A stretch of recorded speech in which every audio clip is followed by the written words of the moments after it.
This is healing Soft. for 16-year-old Frankie Bono. Do you have that side brushed well? Yes. It's his happy place. An escape from the trauma. Lucky. He still has flashbacks. Hey, slow down, slow down. Frankie is remembering his time in seclusion rooms. They're often small rooms where kids seen as especially disruptive are placed. It is discrimination based on disability. The I-Team interviewed Tracy Bono a few years ago after she discovered what happened to her son, Frankie. He has autism. They did not document and did not tell me, and then finally confessed to using them. She now has him in private school. But we really can't afford it. Is she soft? Right now, she's suing her son's former school district, Francis Howell, for discrimination. A school spokesperson tells us they can't comment on pending litigation. Bono believes schools shouldn't be using the rooms at all. It's still being kept as a dirty little secret. But she says parents around the state tell her educators are using seclusion as punishment. That's against state law. This was one story I heard. My child refused to sharpen his pencil. He was put into the room.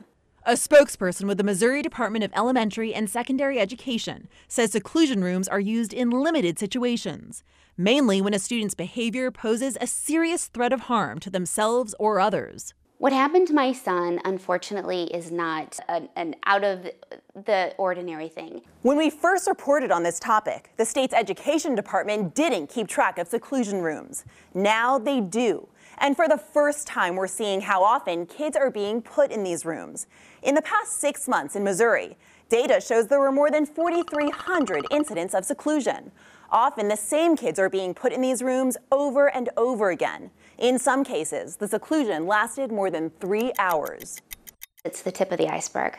The numbers show seclusion is happening to less than 1% of students in Missouri's public schools.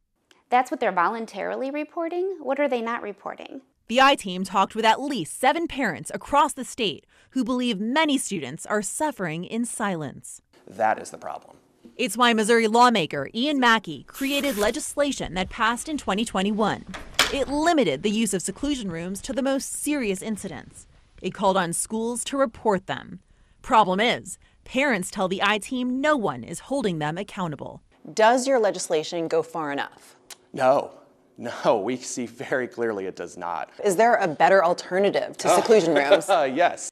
Mackey requested $1 million in last year's state budget. More resources for adults in school settings, particularly counselors and mental health professionals. It's something Mackey says schools aren't prioritizing. Walk. It means students like Frankie will deal with the consequences of wounds you can't see. Disability advocates we talked with say it's not just seclusion rooms we need to be worried about. It's also about restraint. The data we looked at shows schools broke the law at least 8 times when they used a type of restraint that can make it hard to breathe. It can cause injury, even death. Want to reach out to me about this story? Email Paula at ksdk.com. For the I-Team, Paula Vasan, 5 on your side.